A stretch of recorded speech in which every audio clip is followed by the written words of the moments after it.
Nous voici en Éthiopie, considéré par certains comme le berceau de l'humanité.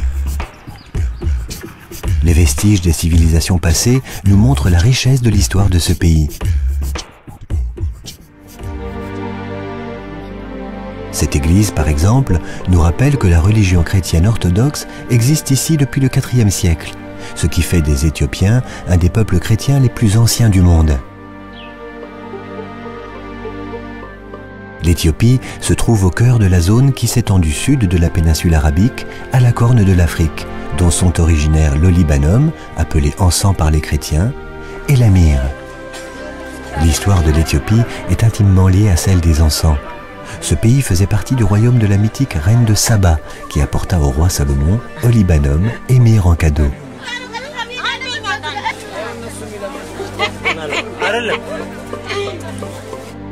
Une autre légende de cette région raconte qu'une reine perdit un jour son royaume à la suite d'attaques de ses ennemis.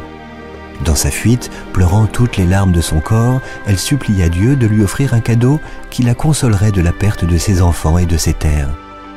Alors, partout où ses larmes tombèrent, des arbres aux gommes odorantes se mirent à pousser. Cette légende évoque l'apparition dans cette région du boswellia, l'arbre produisant le libanum, et du commiphora, l'arbre produisant la myrrhe. Elle illustre bien le caractère magique et miraculeux que la sève de ces deux arbres inspire aux hommes depuis toujours.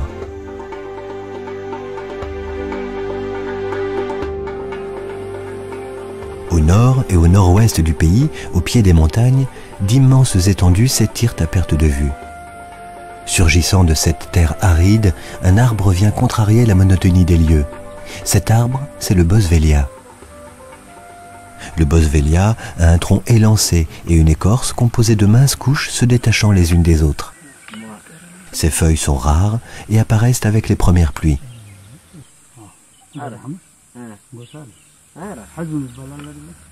Le libanum, appelé aussi encens, n'est autre que la sève résineuse du boswellia. Blanche et laiteuse, elle coagule en séchant jusqu'à obtenir son aspect cristal, plus ou moins translucide. La collecte de l'olibanum se fait exclusivement en forêt naturelle où les hommes installent un campement pour la durée de la récolte. Elle a lieu en fin de saison sèche, c'est-à-dire d'avril à fin juin. Durant cette période, ces hommes vivront ici loin de tout, au milieu de ces arbres.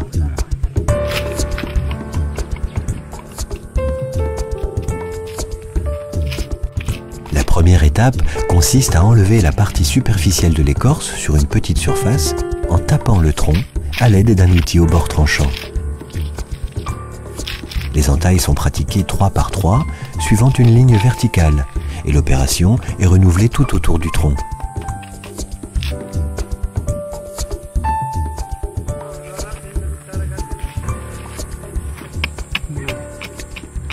Au bout d'une semaine, on récoltera les larmes de résine.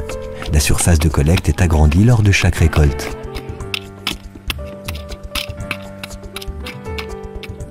À peine raclé, le tronc pleure. La sève qui commence à perler va rapidement former une coulée. Épaisse, la résine est d'un blanc opaque immaculé. D'ailleurs, certains experts pensent que le nom olibanum vient de l'arabe al-luban, qui veut dire « qui est issu de la traite », vu son aspect laiteux.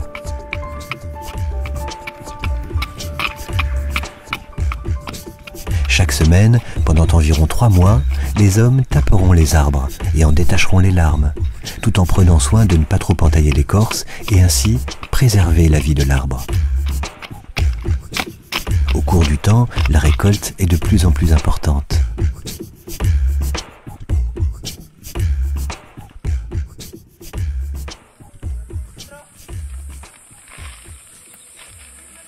Une fois la collecte terminée, les hommes transportent l'olibanum sous de petites tentes en paille. À l'abri de la lumière, les larmes, entreposées et étalées sur le sol, vont sécher pendant plusieurs semaines.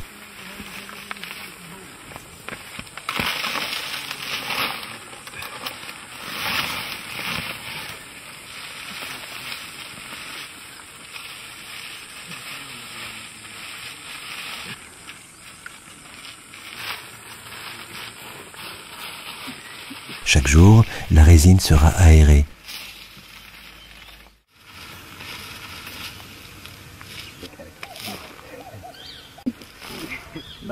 Une fois bien sec et trié, le libanum est acheminé au point de collecte du village. Il y est pesé puis stocké.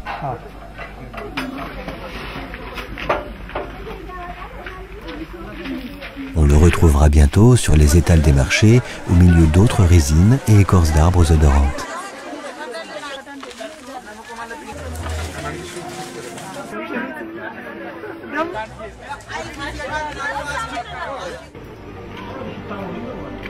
Ici, brûler de l'encens est une tradition très forte, un art de vivre au quotidien. Par exemple, lors de la cérémonie du café, si chère aux Éthiopiens, de l'encens brûle toujours à côté de la cafetière.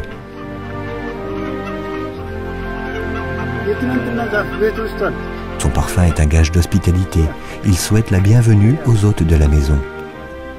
En s'imprégnant dans les vêtements des invités, il ravivera chez eux le souvenir de ce bon moment partagé.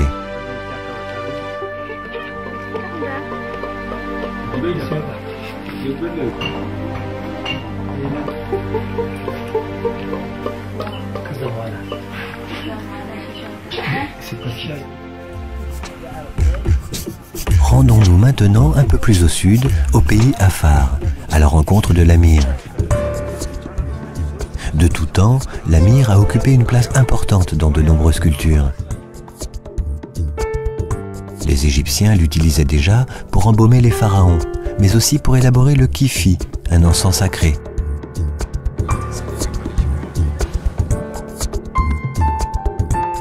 De leur côté, les Grecs usaient de ces vertus antiseptiques. Lors des combats, les soldats en avaient toujours à portée de main. Comme nous l'avons vu, la religion catholique a elle aussi vanté cette résine, mentionnée dans la Bible comme composant de l'onction sainte.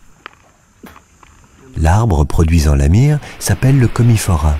Il pousse notamment au centre-est du pays, dans la dépression de l'Afar, vaste désert traversé par la rivière Awash. La récolte de l'amir a toujours été étroitement liée à la garde des troupeaux. Il en est toujours ainsi chez les Afars, ethnie guerrière semi-nomade vivant de l'élevage.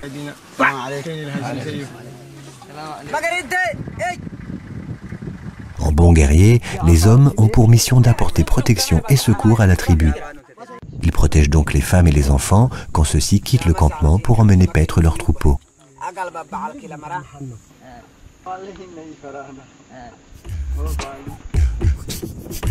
En chemin, ils collectent l'amir sur les commiphora qu'ils découvrent.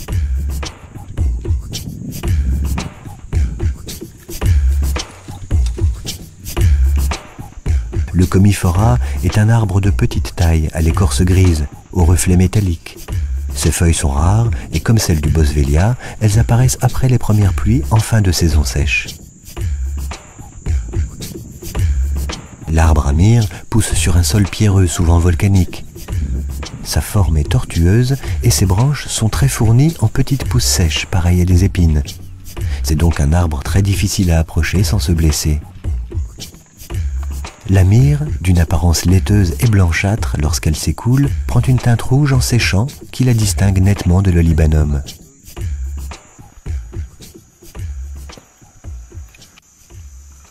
Contrairement au boswellia, le commiphora pleure naturellement. Des boursouflures de sève naissent du tronc et des branches, et il est donc inutile d'inciser l'arbre pour collecter l'amir. Les collecteurs détachent péniblement à la main la résine séchée. Il arrive qu'ils cèdent d'une pierre ou d'une branche lorsque l'amir est trop difficile à récolter.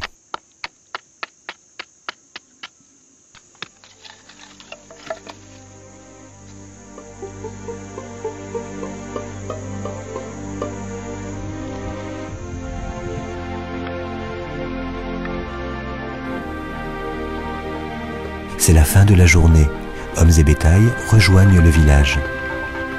Quand la récolte est suffisante, elle est apportée sur l'asphalte, le goudron, comme disent ces nomades, désignant ainsi la civilisation.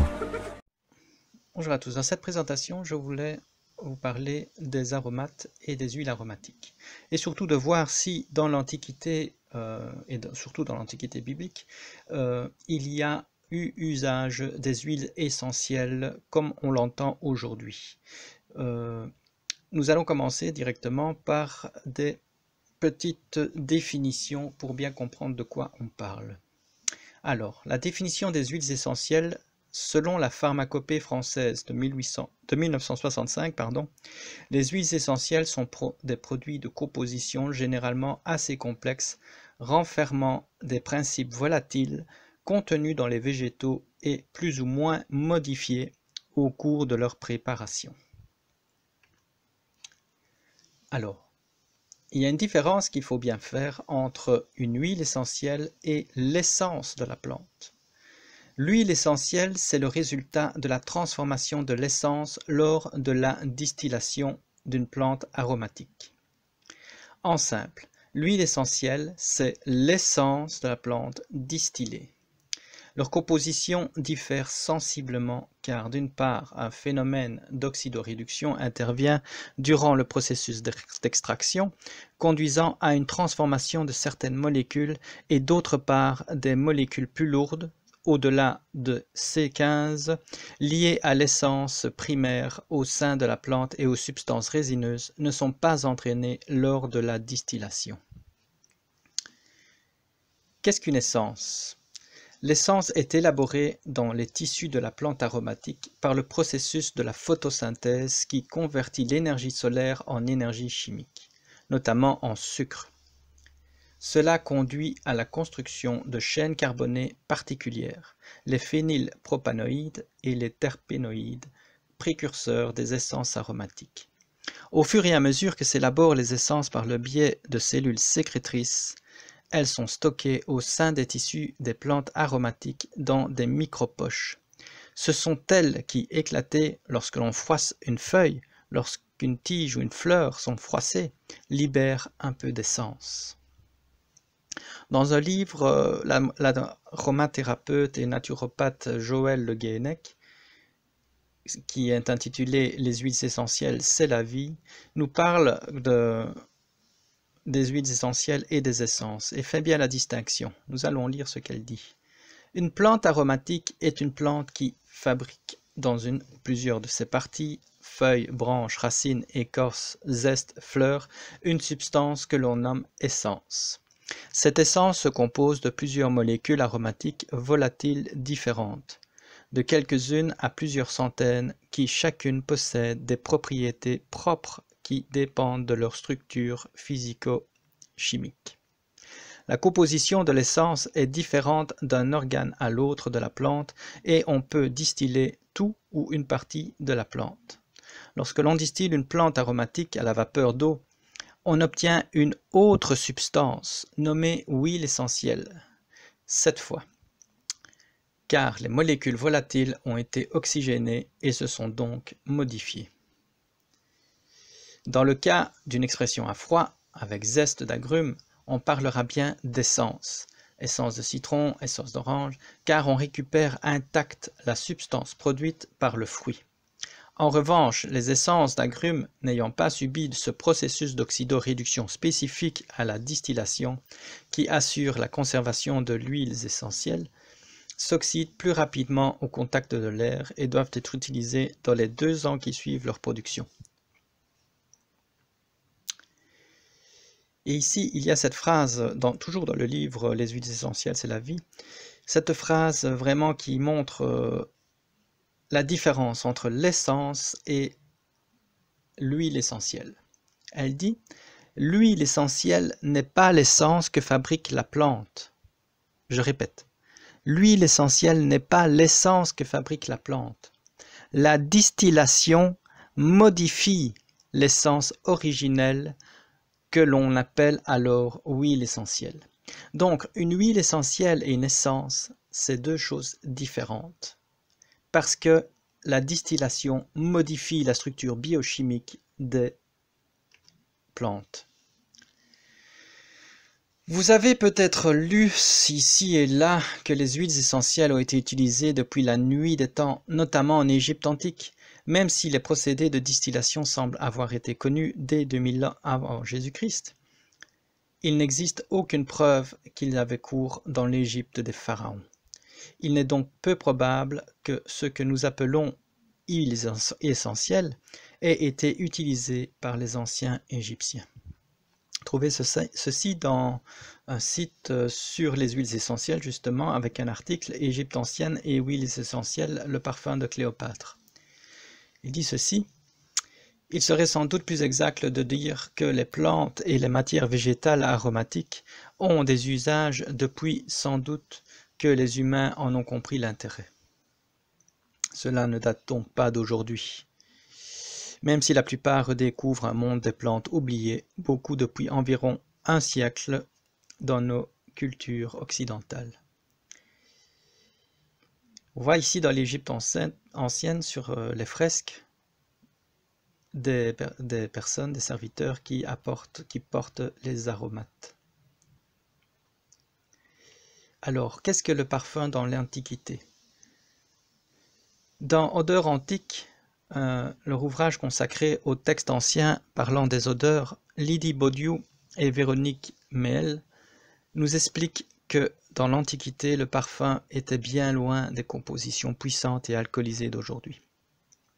En effet, l'extraction des huiles essentielles par solvant n'existait pas encore. Seul l'enfleurage, graisse saturée de fleurs pour capturer l'odeur, et l'extraction par pression des végétaux pour en faire sortir les sucres existaient.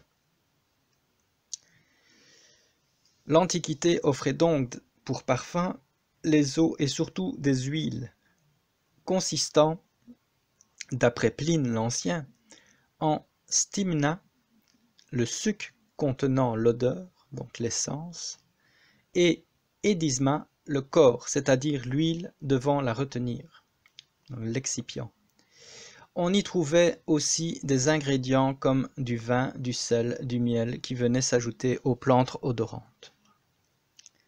Pline l'Ancien, dans Histoire naturelle, nous dit « On fait de l'huile avec toute plante qu'on fait macérer avec leur suc dans l'huile et qu'on presse. »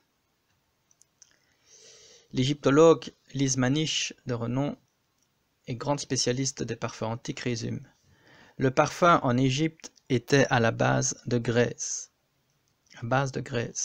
Et les ingrédients les plus souvent mentionnés dans les textes sont encens, myrrhe, cannelle, cassis, cardamone. Le parfum avait un rôle important dans le temple et dans les rituels funéraires. En outre, le parfum était un produit de luxe et une marchandise vendue dans le monde méditerranéen. » Un autre égyptologue, Thierry Benderiter, dit « La technique de la distillation était inconnue dans l'Égypte antique. Les parfums sont élaborés par macération d'une substance odorante dans une huile végétale, amandier, dattier du désert, moringa, ou dans une graisse animale. Les substances odorantes proviennent de fleurs qui sont mises à infuser dans l'huile, puis sont pressées dans un tissu. Elles peuvent aussi être directement jetées dans la matière grasse chauffée. Des gommes, myrrhe, encens et des copeaux d'arbres peuvent également être mis à macérer. Les huiles végétales pour extraire les principes actifs. Les huiles végétales servaient de base pour l'infusion des plantes et épices. Les huiles parfumées ainsi réalisées servaient autant à l'application sur le corps qu'en offrande aux dieux dont les statues étaient ointes. Elles comprenaient les huiles de sésame, de ricin, de dattier, de moringa, produites localement. Dans une moindre mesure, les huiles d'olive et d'amande importées de Grèce ou de Crète, et des graisses animales comme la graisse de bœuf ou de mouton. Pour recueillir les propriétés des plantes, les Égyptiens utilisaient la macération et l'ébullition. Et dans ces préparations aux mesures très précises qui s'étalaient sur plusieurs mois, la plupart des auteurs antiques, grecs et romains qui rédigeaient les instructions sur la réalisation de parfums s'inspiraient largement de la pratique égyptienne. On voit sur cette fresque des femmes pressant les fleurs de lys pour en extraire l'essence. C'est l'extraction dite de l'irinon.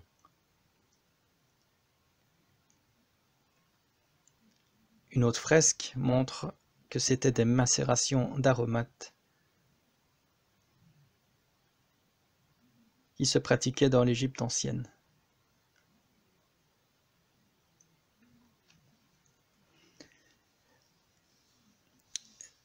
Le macérat huileux. Le macérat huileux, c'était ce qui était en fait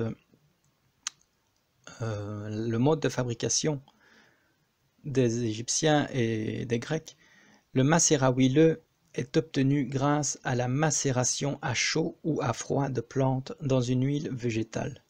Après cette opération, l'huile végétale garde dans sa composition les principes actifs, donc les essences, présentes dans les plantes utilisées.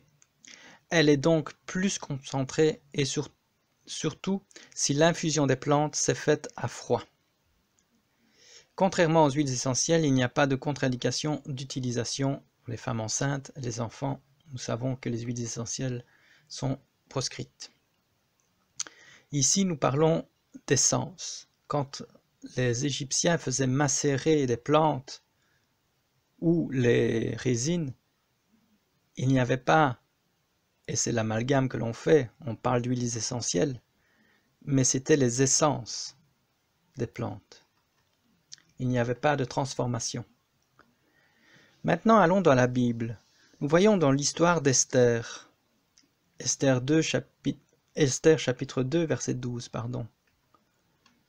Il est écrit « Chaque jeune fille allait à son tour vers le roi Assuérus. Après avoir employé 12 mois à s'acquitter de ce qui était prescrit aux femmes, pendant ce temps, elles prenaient soin de leur toilette, 6 mois avec de l'huile de myrrhe et 6 mois avec des aromates et des parfums en usage parmi les femmes. » Dans Esther 2, verset 12, dans la version Martin, il est écrit « 12 mois durant, car c'est ainsi que s'accomplissaient les jours de leurs préparatifs, savoir, durant 6 mois, avec de l'huile et de la myrrhe. » Il ne parle pas ici d'huile de myrrhe, il dit « huile et de la myrrhe ». Et le « et » montre bien qu'il s'agissait d'un mélange, d'un macérat huileux. Autre histoire, l'onction de Marie-Madeleine dans Jean 12, verset 3. On nous dit que Marie-Madeleine va répandre un parfum, une huile de nard sur les pieds et sur la tête de Jésus. Dans la Strong, nard, c'est nardos, du grec. Alors la définition, c'est nard, la tête ou la pointe d'une plante parfumée de l'Inde de l'Est, plante appartenant à la famille des valérianes, produisant un jus à l'odeur délicieuse que les anciens utilisaient pur ou mélangé dans la préparation des onguents et des parfums les plus précieux, huile de nard ou onguent. Donc on voit ici, pur, parce qu'elle pouvait l'employer tel quel, parce que ça sentait déjà très fort, ou mélangé toujours avec de l'huile, qui est l'excipient.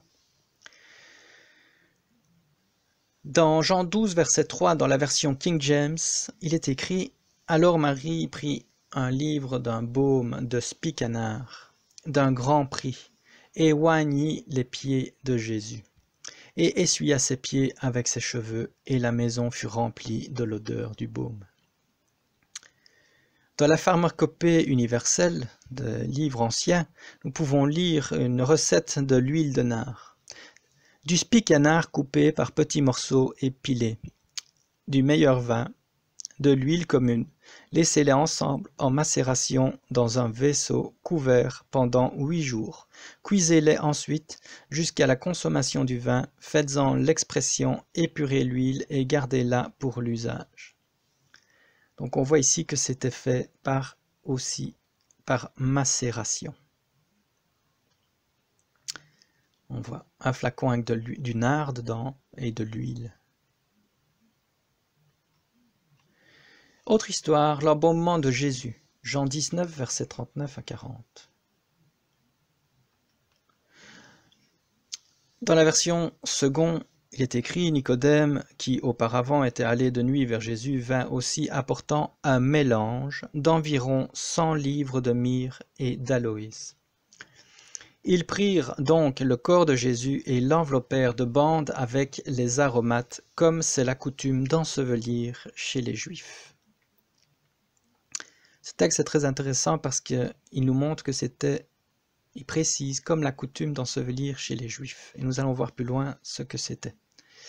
Dans la version Martin, on peut lire, à la place de mélange, il parle d'une mixion de myrrhe et d'aloe.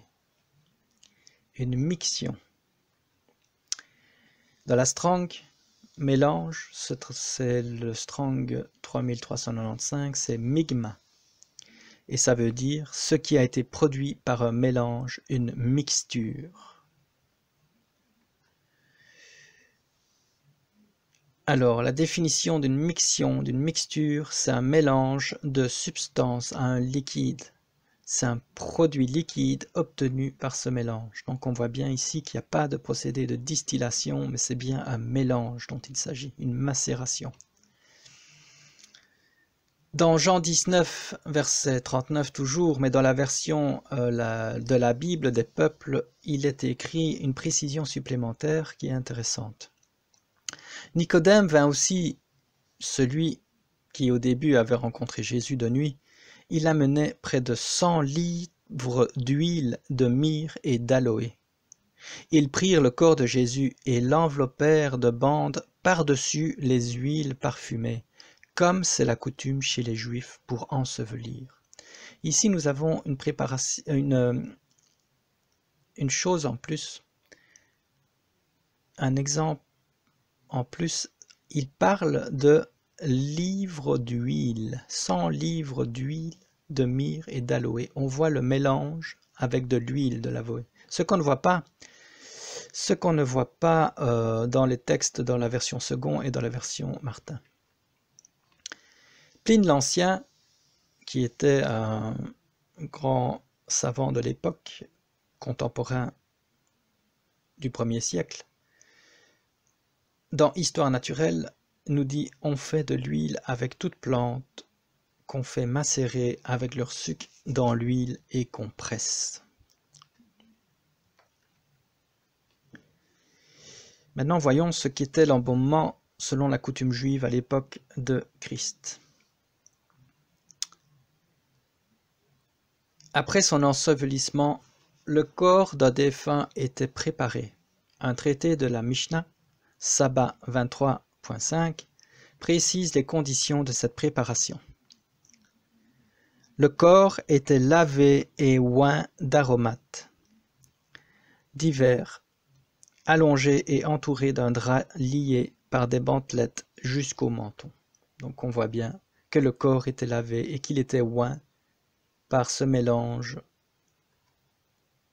que Nicodème avait préparé, la même composition. Une autre histoire, l'huile d'onction sainte. Nous allons dans Exode 30, versets 23 à 25. L'Éternel parla à Moïse et dit, « Prends les meilleurs aromates, 500 cycles de myrrhe, de celles qui coulent d'elles-mêmes, la moitié de 250 cycles de cinnamome aromatique, 250 cycles de roseau aromatique, 500 cycles de cassis selon le cycle du sanctuaire et un hin d'huile d'olive. Tu feras avec cela une huile pour l'onction sainte, composition de parfum selon l'art du parfumeur. Ce sera l'huile pour l'onction sainte. Tu feras une huile avec cela. »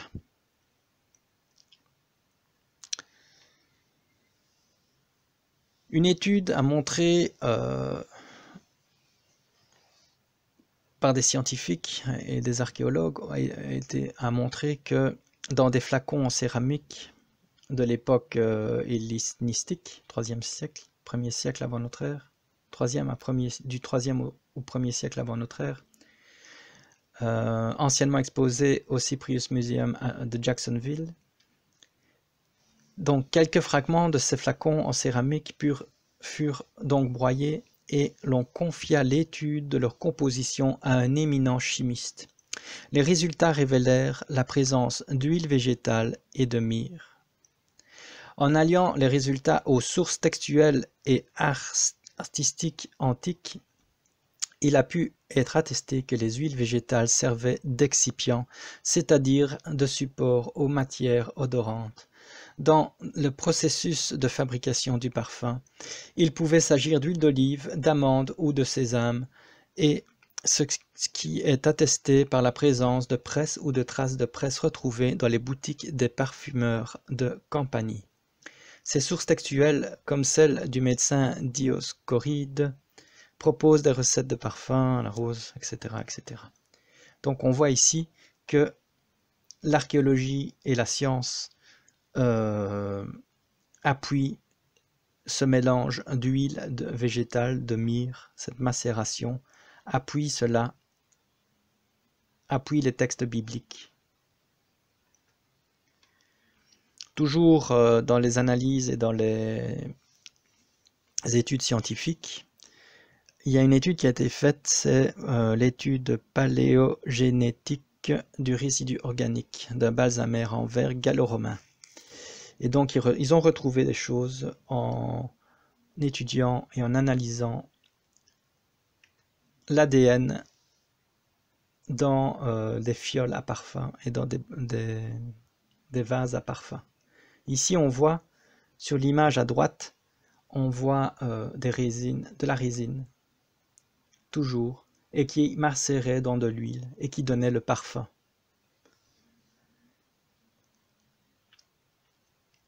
Donc, dans cette étude, l'archéologie biomoléculaire est une discipline nouvelle apparue à la fin des années 1970. Fondée sur l'analyse chimique organique, elle vise à extraire l'information chimique de résidus de taille infime et souvent invisibles à l'œil nu. Comme les analyses génétiques, il s'agit d'une technique de pointe employée actuellement par la police scientifique pour résoudre des enquêtes complexes.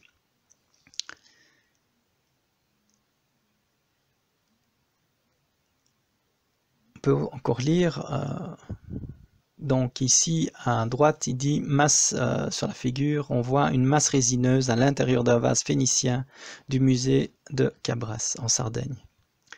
Très différents des parfums actuels, les parfums antiques étaient en effet composés de matériaux naturels tels que cire d'abeille, miel, résine, vinaigre, huile végétale, graisse animale et essences tirées de nombreuses plantes aromatiques. Les produits naturels sont constitués de différentes classes moléculaires, lipides, glucides, protéines, polyphénols principalement.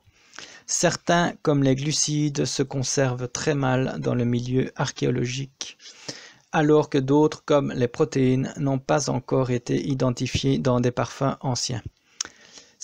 Les protocoles analytiques utilisés ne permettent généralement pas leur détection, car seule une méthode spécifique d'extraction, de purification et de caractérisation permet l'accès à ces marqueurs.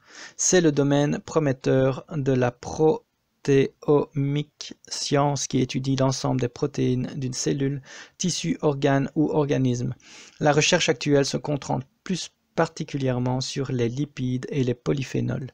Au premier, qui constitue l'essentiel des huiles et des graisses, se rattachent les stérols d'origine animale, cholestérol, ou végétal, phytostérol, ainsi que les terpènes spécifiques du règne végétal. Donc on voit ici les études. Si vous voulez, vous pouvez regarder cette étude, elle est très bien faite. Très, très intéressant, j'ai pas tout mis. Je vous ai laissé le lien. Donc c'est Parfums dans l'Antiquité, exposition organisée par la Fondation Yves Rocher, l'Université de Bretagne Sud, le programme Maggie, lauréat de l'ANR. Voilà mes frères et sœurs, j'espère que ce diapo vous aura permis de comprendre que les techniques de parfumerie, les techniques utilisées dans l'Antiquité, dans la Bible, étaient des techniques qui n'employaient pas les huiles essentielles comme on les connaît maintenant. Car la distillation modifie toutes ces choses et surtout est apparue et s'est modernisée, bien qu'elle existait, et on le sait, je ne nie pas qu'elle n'existait pas. Mais nous voyons que d'après l'archéologie et d'après la Bible, c'était vraiment marginal et pas employé pour la parfumerie. En général, c'est venu beaucoup plus tard, notamment avec les Arabes et Avicenne, avec l'alchimie, qui ont commencé à à inventer aussi le serpentin, à perfectionner la distillation, ce procédé, et ce qu'on entend maintenant, on entend beaucoup huile essentielle de myrrhe. Ne croyez pas que l'huile essentielle de myrrhe était l'huile de myrrhe qui était employée dans l'Antiquité, comme beaucoup le pensent. Voilà. Que Dieu vous conduise dans la recherche de la vérité sur les huiles essentielles, sur l'origine, et que la lumière puisse être faite. C'est tout ce que je voulais faire par ce petit exposé. Voilà, merci.